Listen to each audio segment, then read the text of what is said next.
Добрый день, меня зовут Кадыркулов Даулет, я обладатель электромобиля. Кадыркулов Даулет Саматович.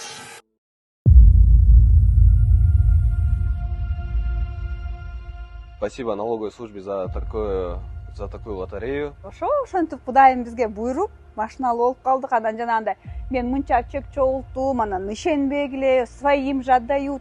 Нет у нас вообще знакомого нету налоговойда.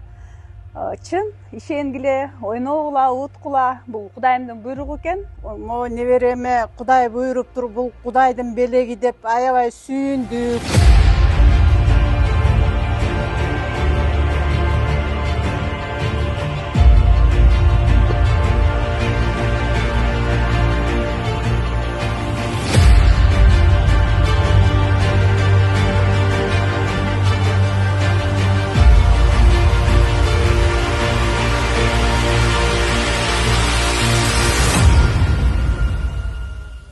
Все участвуйте, верьте. У меня также в прошлом году мама участвовала и выиграла телевизор.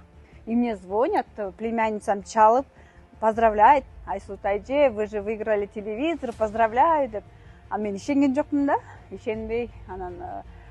И она мне, койчу, кайсы телевизор десем, салык чектен выиграли депчи. Я вообще не ожидала, анан утуп алып эле, анан аябай сүйүнүп, ушундай, билбейм, я такая эмоциональная, мындай кыйкырып, ушундай сүйүндүм да. После этого я начал активно участвовать, везде требую чеки. Балама да аябай мотивация болду окшойт. Балам мени көрүп тоже чогултуп баштады, аябай чогултуп, досторунан дагы алып, эмне алса да, даже вот я даже сама сейчас собираю, дагы чогултуп, үмүт эметипчи, анан пакет алсам да, пакеттин да чегин өткөзөм, 2 сомго, 3 сомго, там без разницы, да, эмне алсам бүт сканирую прямо ар биринчи. В общем, у меня было 70 с чем-то чеков.